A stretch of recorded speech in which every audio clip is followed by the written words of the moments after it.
வணக்கம் மக்களே, நான் ரம்யா கமல். புத்தாண்டு ஜனவரி 1 அப்படிங்கிறது நம்ம எல்லாருக்கும் தெரியும். ஆனா வங்கிகள் மட்டும் ஏன் ஏப்ரல் 1 தங்களோட புது வருட கணக்கை தொடங்குறாங்க? இந்த கேள்வி என்ன மாதிரி உங்கள நிறைய பேருக்கு இருக்கும். இந்த கேள்விக்கான விடையை இந்த வீடியோல நான் உங்களுக்கு தெளிவா சொல்றேன். அதற்கு முன்னாடி இந்தியாவில் வங்கி அமைப்பு, அதாவது பேங்கிங் சிஸ்டம் எப்படி வந்தது அப்படிங்கிறத தெளிவா பார்த்துடலாம்.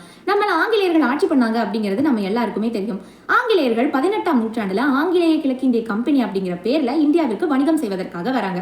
அப்படி வணிகம் செஞ்சு அவங்க சம்பாரிச்ச பணத்தை தங்களோட நாடான இங்கிலாந்திற்கு அனுப்புவதற்கும் இந்தியாவிலே அதை பாதுகாப்பா பதுக்கி வைக்கிறதுக்கும் அவங்களுக்கு ஒரு அமைப்பு தேவைப்படுது. அதற்காக வங்கி அமைப்பை ஏற்படுத்தணும் அப்படின்னு நினைக்கிறாங்க.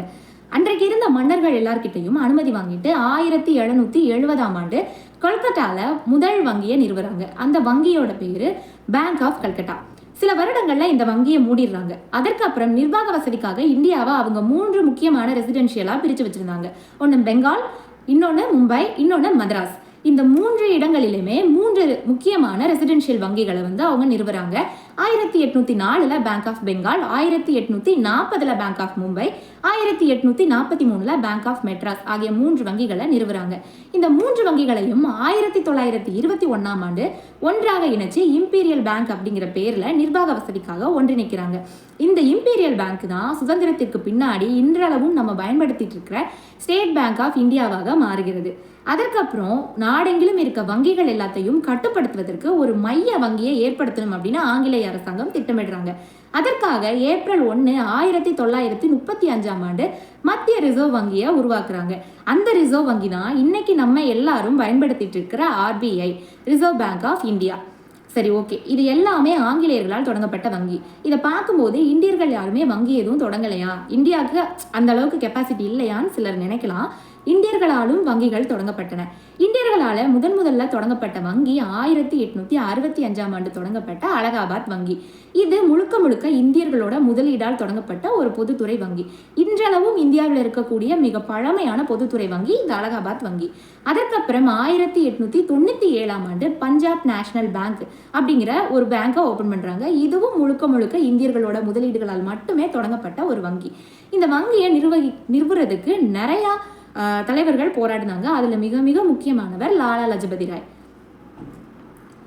1969, அதாவது சுதந்திரத்திற்கு பின்னாடி இந்த வங்கி அமைப்புல ஒரு அதிரடியான மாற்றம் நடக்குது.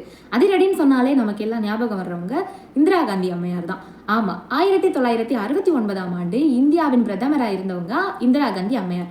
அவங்க ஒரு சடனா அதிரடியா ஒரு அறிக்கை விடுறாங்க. அது என்னன்னா, அன்றைய சூழ்நிலையில இருந்த 14 முக்கியமான தனியார் வங்கிகளை அரசாங்க வங்கிகளா அறிவிச்சு அறிக்கை விடுறாங்க. அதற்கு அப்புறம் தான் முதலாளிகள் மட்டுமே பயன்படுத்தி வந்த இந்த வங்கிகள் ஏழை எளிய மக்களும் பயன்படுத்தக்கூடிய வகையில மாற்றம் செய்யப்பட்டது.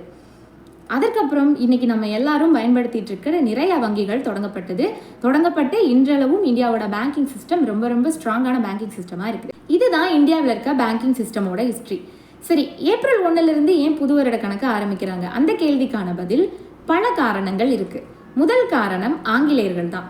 ஆங்கிலேயர்களோட சொந்த நாடு இங்கிலாந்துல இந்த ஏப்ரல் மாதத்துல தான் புது வருட கணக்கு வங்கிகள்ல ஆரம்பிக்கும்.